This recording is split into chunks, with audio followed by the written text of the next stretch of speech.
हाय class, कैसे हैं? I hope आप सब लोग बहुत अच्छे होंगे। तो नमस्कार श्याम सर की ओर से आप सभी विद्यार्थियों को। तो देखिए, आप सब लोगों की 10th की तैयारी अच्छे से चल रही होगी, ये उम्मीद करते हैं। और उसी उम्मीद को आगे बढ़ावा देने के लिए हम लेकर आए हैं मानव नेत्र की रंग बिरंगा दुनिया। अर्थात हमने इससे पहले प्रकाश के जो प्रवर्तन और अपवर्तन के थे उनको 2 पार्ट में करके वीडियो दी गई थी। कुछ इशू होने की वजह से दूसरे पार्ट का जो क्वेश्चन था वो 10 क्वेश्चन पहले ही मतलब वीडियो बंद हो गई थी। और इसका कारण ये था कि मतलब बट फ़ोन का जो चार्ज वो समाप्त हो चुका था और अभी लाइव आ नहीं सकते हैं। क्यों? क्योंकि लाइव आने भर अभी हमारा मेंबर्स नहीं बढ़ा है। तो हमें आप सभी लोगों से रिक्वेस्ट है कि उस मेंबर्स को पहुंचाया जाए वहां तक, और उसके बाद जो आपके प्रति हमारे सेवाएं होंगी वो काफ़ी और तेजी कर दी जाएगी। तो ठीक है, उसी मतलब तो 10th की तैयारी के लेकर यहाँ आए हैं क्या कि मानव नेत्र क्या है। मानव नेत्र एवं रंग बिरंगा दुनिया अर्थात आँख, प्रकाश का ही टॉपिक्स में आँख जो पढ़ना था उसी टॉपिक्स को लेकर के आए हैं। प्रश्न इस हिसाब से समझाई जाएगी कि ये तो तय है कि एग्जाम आपके जैसे ही प्रश्न एग्जाम में ये प्रश्न आएंगे वो आपके मुट्ठी में होंगे और कोई डॉट्स नहीं रखे जाएंगे उस क्वेश्चन में। क्यों? क्योंकि जैसे होता है क्या, एग्जामों में जैसे 80 प्रश्न पूछेंगे और आपको बनाना होगा उसमें से 40 प्रश्न। ठीक है, अब उस 40 प्रश्न में कुछ प्रश्न ऐसे होंगे जो हम बहुत लंबे समय पहले पढ़े हैं और लंबे समय पहले पढ़ने के कारण वो क्वेश्चन के कुछ भूल गए हैं, और यहाँ हम उस रिपेयरिंग करेंगे अर्थात उसको आपको याद दिलाने का प्रयास करेंगे, साथ में ट्रिकली लेकर के चलेंगे कि ताकि वो अच्छे से याद रहे और जब प्रश्न वो एग्जाम में आए तो आप बेझिझक बिना डरे हुए उस प्रश्न को बना सकें। ठीक है, तो चलिए इसके लिए एक ऊर्जा वाहन मोटिवेशनल स्टेटस ये हमारा है, मानना भी है और आप भी इसको मानिए, क्योंकि मेहनत इतनी खामोशी से करो कि सफलताएं शोर मचा दे। अर्थात मेहनत इतनी खामोशी से करो कि सफलताएं शोर मचा दे।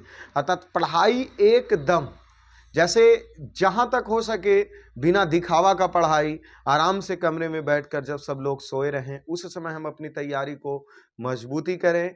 दोस्त लोगों के साथ जो ज़्यादा समय हम सब व्यतीत करते हैं घूमने और इधर-उधर, वो समय कम व्यतीत करके अपनी मेहनत, अपनी परीक्षा, अपने लगन पे फोकस कीजिए, माँ-बाप का सपना पूरा कीजिए और इन्हीं से माँ-बाप का सपना पूरा और अपना भी सपना पूरा होगा। तो इसीलिए ये है क्या कि मेहनत इतनी खामोशी से चुपचाप पढ़ते रहना। रिजल्ट का टेंशन आप नहीं रखिए, पढ़ाई पे ज़्यादा फोकस रखिए, मेहनत खामोशी से कीजिए, सफलताएँ शोर मचा देगी। आप जब एग्जाम में अच्छे मार्क्स आपके आ जाएंगे तो सभी लोग के मुख पे सिर्फ आप ही का नाम होगा, नहीं फलना बाबू लाया है, फलना के बेटा लाए हैं, हमारा रिश्तेदार लगता है, फलना लगता है, तो सफलताएं खुद शोर मचा देगी। आपको शोर मचाने की आवश्यकताएं नहीं है। ठीक है, कि हम इतना घंटे पढ़ते हैं, इतना घंटे पढ़ते हैं, सफलता खुद शोर मचाते हुए आपके कदमों को चूमेगी। और यहाँ आते हैं तो देखिए, सबसे फर्स्ट क्वेश्चन क्या है। सबसे पहला क्वेश्चन ये हमारा मानव नेत्र है, इससे अच्छे तरीके से वाकिफ है। ठीक है, और यही मानव नेत्र के जो अंदर का पार्ट है वो इस तरीके से इमेज इसका होता है। एक प्रश्न लघु में प्रश्न मानव नेत्र के भी पूछे जाते हैं, जो कि मानव नेत्र के स्ट्रक्चर आप सब लोग बनाना सीखे होंगे। ठीक है, और तो यही हमारा नेत्र है। और सबसे पहला ऑब्जेक्टिव प्रश्न देखिए इन्हीं से बनता है क्या, ये प्रश्न है पहला। फर्स्ट प्रश्न देखिए क्या दिया गया है, वर्ण विक्षेपण में किस वर्ण का प्रकाश सबसे अधिक विचलित होती है? तो उसमें बैगनी रंग सर्वाधिक विचलित होते हैं। ये कैसे कि जब हम एक प्रिज्म से श्वेत प्रकाश को भेजा जाता है तो वह 7 रंगों में विभक्त हो जाते हैं, 5 6 7, और इसका नाम होता है बैगनी, बैजानी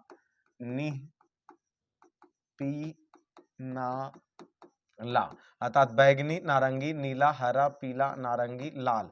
यहाँ जो है बैगनी नीला हो जाएगा। ठीक है, बैजा क्या होता है, इसका ट्रिक्स होते हैं नीचे से, बैजा निह पी ना ला, 7 रंग, 1 2 3 4 5 6 7, बैगनी, जामुनी, नीला, हरा, पीला, नारंगी और लाल, इस हिसाब से होते हैं। और इस ये देखिए बैगनी रंग का झुकाव सबसे ज्यादा है। ठीक है ना, और इसका विचलन भी अत्यधिक होता है। तो ये वर्ण विक्षेपण की घटना आप सब लोग अध्ययन किए होंगे और इसीलिए इसका आंसर क्या होगा, बैगनी, 1 का सी। अभी पहुंचते हैं दूसरे नंबर प्रश्न। दूसरे नंबर प्रश्न देख लीजिए क्या दिया गया है। दूसरे नंबर प्रश्न यहाँ दिया है कि रेलवे के सिग्नल का प्रकाश लाल रंग का होता है क्यों।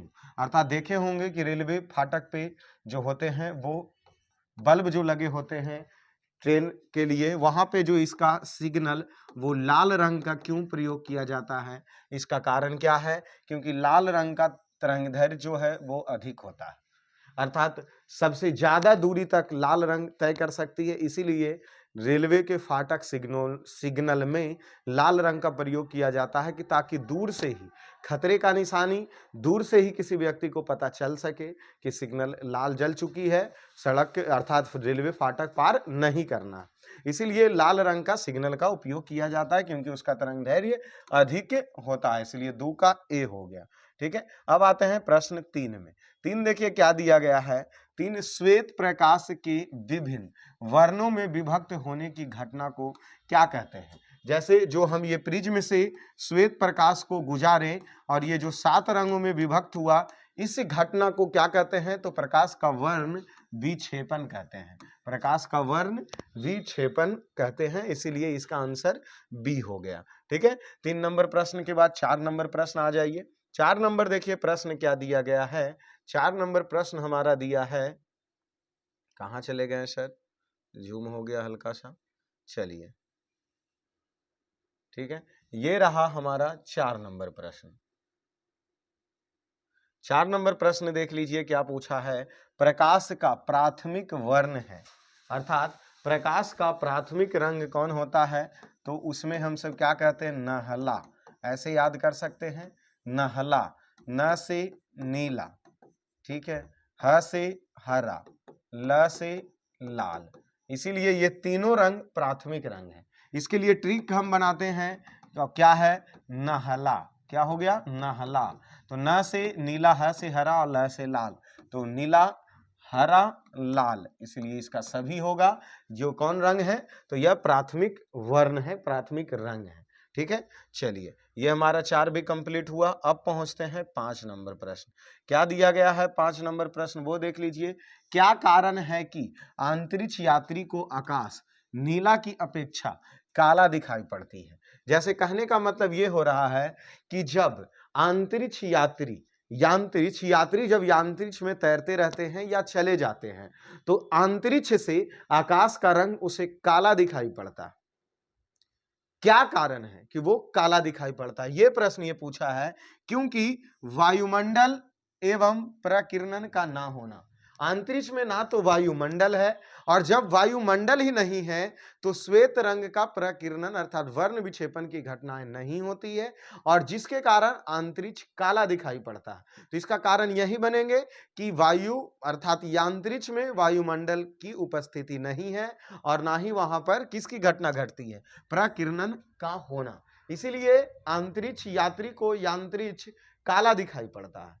इसके प्रश्न बन गए क्या, एक प्रश्न यहां से बनते हैं कि जमीन पे से मतलब सपोज दैट कि अंतरिक्ष का रंग मतलब आकाश का रंग नीला क्यों होता, ठीक है ना, ये तो नीले रंग का प्रकीर्णन के कारण आकाश का रंग नीला होगा। ठीक है, अब यहां लेकिन पूछा क्या है कि अंतरिक्ष यात्री को आकाश से जो काला दिखाई पड़ता है, क्यों काला दिखाई पड़ता है, तो इसका कारण है वायुमंडल एवं प्रकीर्णन का ना होना। ठीक है, वो भी प्रश्न मिलेंगे। अभी 6 नंबर प्रश्न पहुंचते हैं। 6 नंबर प्रश्न देख लीजिए क्या है। अबिंदुकता दूर करने के लिए किस प्रकार की लेंस का व्यवहार किया जाता है। अर्थात जो अबिंदुकताएं आंख में जो अबिंदुकताएं बीमारी होती है उसको दूर करने के लिए किस प्रकार के लेंस का प्रयोग करेंगे, तो इसे में हम सब सिलिंड्रिकल या बेलनाकार लेंस का हम सब क्या करते हैं, अबिंदुकताएं में प्रयोग करते हैं, इसलिए इसका आंसर सी होगा। ठीक है, अब पहुंचते हैं 7 नंबर प्रश्न। 7 नंबर प्रश्न देख लीजिए क्या दिया। एक लेंस की क्षमता +5 डायोप्टर है, एक लेंस की क्षमता 5 डायोप्टर प्लस में है, तो वह किस प्रकार का लेंस है। अर्थात इसका क्षमता देखिए क्या है, प्लस में है, किस चीज में? धनात्मक है, क्योंकि 5 डायोप्टर से पता नहीं चलेगा, पता चलेगा धनात्मक और ऋणात्मक से। तो अगर इसकी क्षमता धनात्मक है तो यह उत्तल लेंस होंगे, ठीक है। तो इसीलिए 7 का ए मारेंगे, ठीक है। अब पहुंचते हैं क्वेश्चन नंबर 8। 8 नंबर प्रश्न देखिए क्या दिया गया है कि निम्नलिखित में स्पष्ट दर्शन या दृश्य जो हम देख सकते हैं, स्पष्ट दृश्य की न्यूनतम सेंटीमीटर की दूरी होती है। साफ क्लियर हम कितनी दूरी, न्यूनतम बोले तो कम दूरी तक के हमें क्लियर दिखाई देगी। तो 25 सेंटीमीटर से अगर हम नजदीक करेंगे तो वो दिखाई देना बंद हो जाएगा। इसलिए स्पष्ट दृष्टि की न्यूनतम दूरी होती है 25 सेंटीमीटर, और इसका आंसर भी हो जाएगा 25 सेंटीमीटर, इसलिए 8 का बी हो जाएंगे। अब क्वेश्चन चलते हैं 9 की ओर, और 9 नंबर प्रश्न देख लीजिए क्या दिया गया है। किसी लेंस की क्षमता 1 डायोप्टर है, तो वह लेंस कैसा होगा? देखिए 1 डायोप्टर ये धनात्मक है या ऋणात्मक है? तो धनात्मक है। तो धनात्मक जैसे ही क्षमता होंगे तो वह उत्तल लेंस होगा, और इसीलिए 9 का ए हो गया, ठीक है। अब आते हैं प्रश्न नंबर 10, और 10 नंबर प्रश्न देखिए क्या दिया गया है। 10 प्रश्न पूछ रहा, एक व्यक्ति अपनी आंख के दोष को दूर करने के लिए अवतल लेंस के लगे चश्मे का व्यवहार करता है। उसकी आंख में दृष्टि दोष है, अर्थात वो चश्मा लगाया अवतल, इसीलिए उसकी बीमारी कौन सी होगी? तो वह निकट दृष्टि दोष होगा। कौन से होंगे? निकट दृष्टि दोष होंगे। सर आपने कैसे हैं जो डायरेक्ट पढ़े हैं और अवतल लेंस के आते ही निकट दृष्टि दोष याद किया? यस सर, निकट दृष्टि दोष ही आंसर होगा इसका। क्यों? क्योंकि इसमें हम लॉजिक ऐसे याद किए हैं, अगर अवतल लेंस है और दूसरा उत्तल लेंस है, ठीक है, 2 प्रकार के लेंस।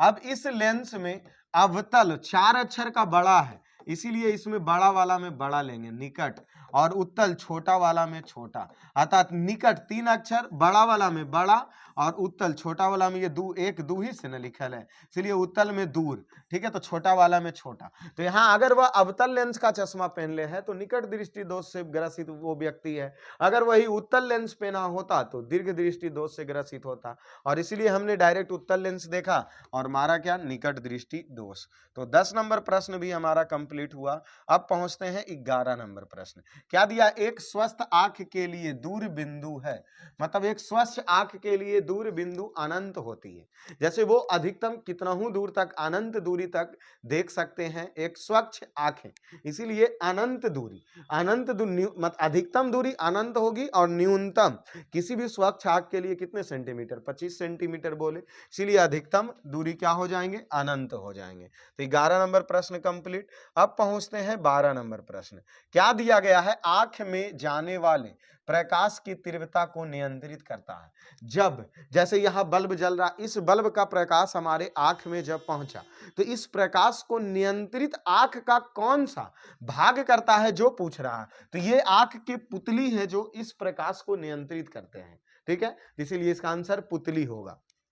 तो हमारा 12 का बी हो गया, ठीक है। अब पहुंचते हैं 13 नंबर प्रश्न।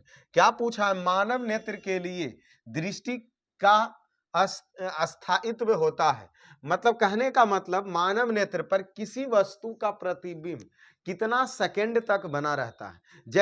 जैसे हम ये बल्ब को देखें, ये पेन को देखें, अब इधर गर्दन कर लिए, इस पेन का इमेज हमारे आंख में कितना देरी तक बना रहेगा, ये पूछ रहा है। तो 1/16 सेकंड, 1/16 सेकंड अगर किसी वस्तु को हम देख लें, जैसे इस पेन को बता रहे हैं ना सर, इस पेन को हम देखें, ऐसे देखें और तुरंत गर्दन इधर कर लिए, तो इस पेन का इमेज हमारे आंख में कितना सेकंड तक बना रहेगा?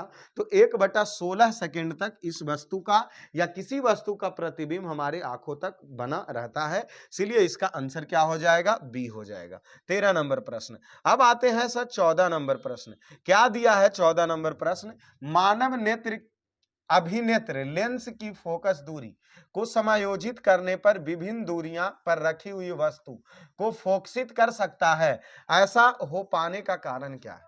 कहने का मतलब ये हो रहा है सर कि कोई भी मानव नेत्र है जो कोई भी अभिनेत्र लेंस की जैसे फोकस दूरी, जैसे ज्यादा लाइट जल रहा है, फिर भी अपने आंख को कंट्रोल कर लेते हैं, जब कम लाइट जल रहा है फिर भी अपनी आंख को बड़ा कर लेते हैं हम सब। जैसे देखते हैं अंधेरे में आंख ऐसे बड़ा करके देखते हैं, और जब ज्यादा लाइट होती है तो आंख यूं ऐसे कर लेते हैं, मतलब छोटा कर लेते हैं। ये जो समायोजित जो करता है उसी को हम सब समंजन कहते हैं, उसी को हम सब क्या कहते हैं, समंजन कहते हैं। और इसका आंसर क्या हो जाएगा, बी हो जाएगा। ठीक है, 14 का क्या हो गया, बी हो गया।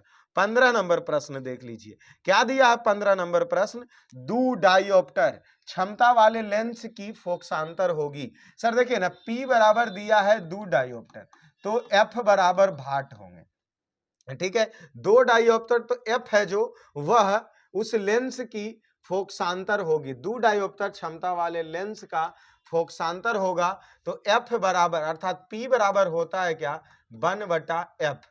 तो F बराबर क्या हो जाएगा, 1/P, और ये F का मान पूछा है, 1/P दिया है 2। ठीक है, F बराबर, अब इसे देखिए सेंटीमीटर में चेंज करने के लिए 100 से गुना करना होगा बटा 2, अर्थात 50 सेंटीमीटर। इस लेंस की फोकसांतर निकल करके आएगी क्या, 50 सेंटीमीटर। ये हमारा सॉल्यूशन रहा। ठीक है, तो ये भी हमारा कंप्लीट हो गया 15 नंबर प्रश्न, 15 का डी हो गया। अब आते हैं 16 नंबर प्रश्न, क्या दिया गया है, सामान्य दृष्टि के वयस्क के लिए दर्शन की अल्पत सेंटीमीटर दूरी होती है लगभग। ये प्रश्न फिर से घुमा दिया सर, प्रश्न यही पूछा, सामान्य दृष्टि सामान्य आंख के लिए अल्पत बोले तो कम दूरी कितना होती है, कम वह कितने नजदीक तक की वस्तुएं को देख सकता है, तो 25 सेंटीमीटर हम इसका चिल्ला चिल्ला कर बोले हैं सर, और यही इसका आंसर होगा, अर्थात 16 का ए हो जाएगा। ठीक है, अब पहुंचते हैं 17 नंबर प्रश्न।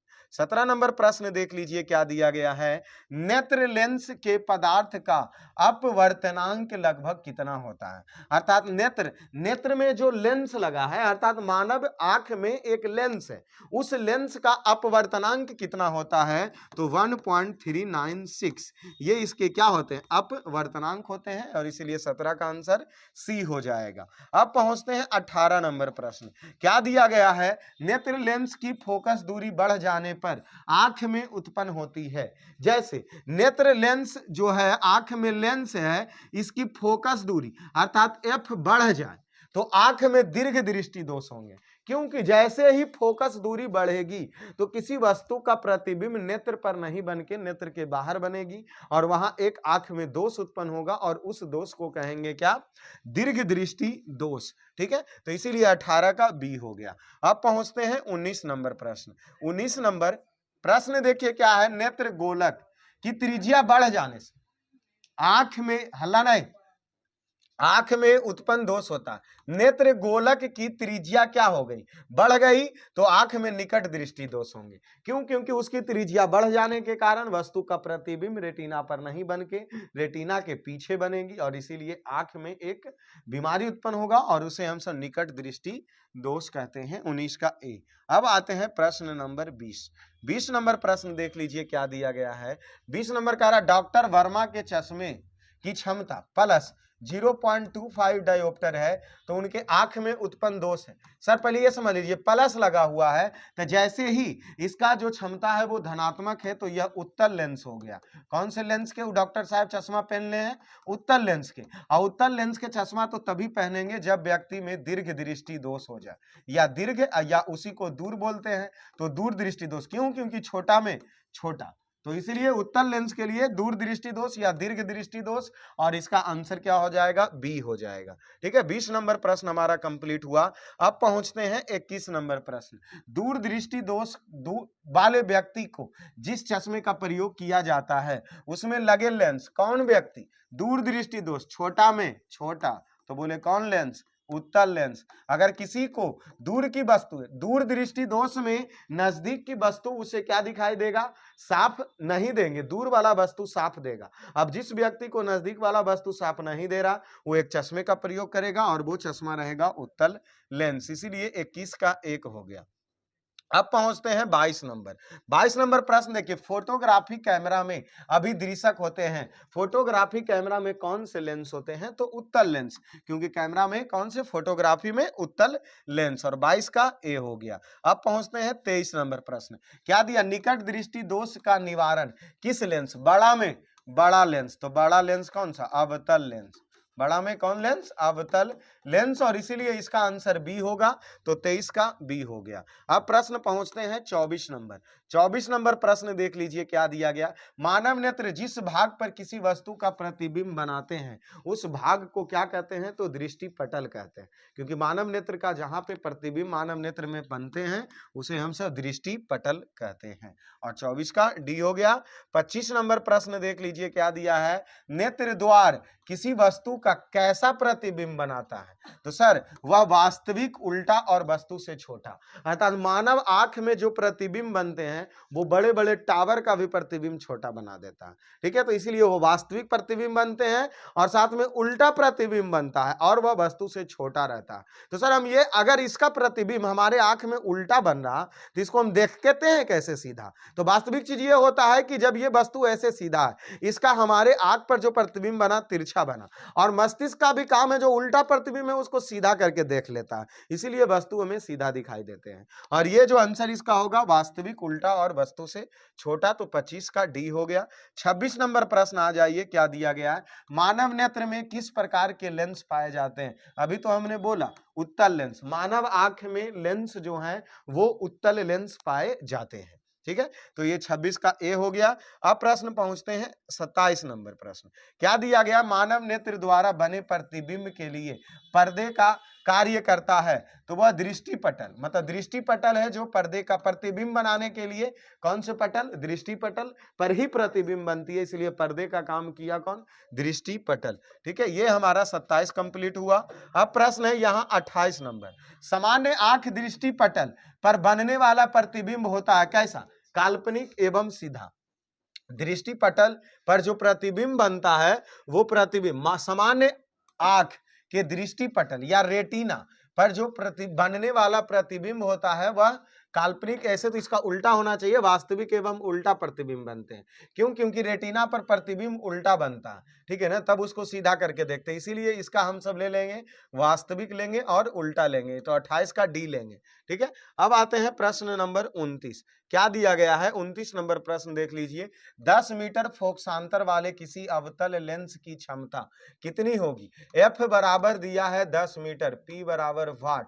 तो देखिए पी बराबर जानते हैं 1/f, तो P का मान 1/f अर्थात 1 बराबर कितना हो गया? 10 हो गया। और इसे हम सब अगर डाइऑप्टर में चेंज करें तो 100/10 हो गया, और एक जीरो से एक जीरो कट गया, अर्थात आंसर 10 डाइऑप्टर। और ये जो अवतल है, अवतल, तो इसीलिए इसका माइनस में आंसर होगा। क्यों? क्योंकि अवतल लेंस की फोकस दूरी ऋणात्मक होती है और इसीलिए इसका आंसर ऋणात्मक, मतलब -10 डाइऑप्टर होंगे, और ये रहा -10 डाइऑप्टर। तो 29 का सी हो गया। अब प्रश्न पहुंचते हैं कहां सर? 30 नंबर। एकदम इंतजार कर लीजिए, कुछ प्रश्न और हैं, जस्ट इसको क्लियर ही कर लेंगे हम सब। तो अब आते हैं 30 नंबर। प्रकाश की किस घटना के कारण सूर्य हमें वास्तविक सूर्य उदय से लगभग 2 मिनट पूर्व दिखाई देने लगती है? अर्थात ये प्रश्न पूछ रहा कि प्रकाश की कौन सी घटना के कारण सूर्य निकलता भी नहीं है और 2 मिनट पहले हमें दिखाई दे देता है। इसमें प्रकाश की कौन सी घटना है कि सूर्य उदय से पहले दिखाई दे देना? तो वह वायुमंडलीय अपवर्तन। क्यों? क्योंकि सूर्य जब नीचे रहता है तभी उसकी प्रकाश की किरणें वायुमंडल में फैल जाती है, और वो सूर्य का अपवर्तन, वायुमंडल के अपवर्तन के कारण वह सूर्य वास्तविक स्थान से ऊपर उठा हुआ प्रतीत होगा। तो इसीलिए सूर्य उदय से 2 मिनट पहले ही हमें सूर्य दिखाई दे देते हैं, तो वायुमंडलीय अपवर्तन। तो 30 का बी हो गया। अब पहुंचते हैं 31 नंबर प्रश्न। क्या कह रहा है 31 नंबर प्रश्न देख लीजिए। जो नेत्र निकट स्थित वस्तु को साफ नहीं देख पाता, अर्थात वह देखिए निकट वाला वस्तु जो नजदीक है वो धुंधला दिखाई दे रहा, साफ दिखाई नहीं दे रहा, तो उस नेत्र में होगा। तो निकट वाला वस्तु जब धुंधला दिखाई दे तो दूर दृष्टि दोष, क्योंकि दूर दृष्टि दोष के मतलब कि दूर वाला हमारा दोस्त है।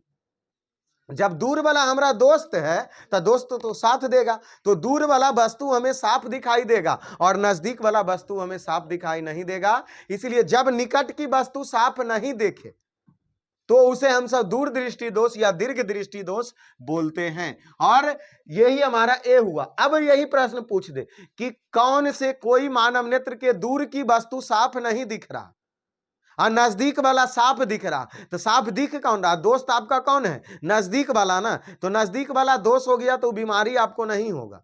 जब नजदीक वाला साफ आपको दिख रहा, दूर वाला साफ नहीं दिखे, तो आप उसको बोलिएगा कौन सा, निकट दृष्टि दोष। क्योंकि निकट दृष्टि दोष में जो दोष है वो दिखेगा, जो दोष नहीं है वो नहीं दिखेगा।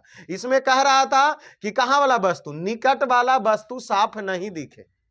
बा जब निकट वाला साफ नहीं दिख रहा तो दूर वाला हमरा साफ दिख रहा है ना, तो वो हमरा दोस्त है ना दूर वाला।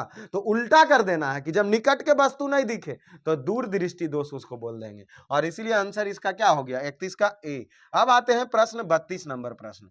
क्या दिया है 32 नंबर प्रश्न, जो देख लीजिए। 32 नंबर प्रश्न का रहा निकट दृष्टि दोष वाले मनुष्य में चश्मे।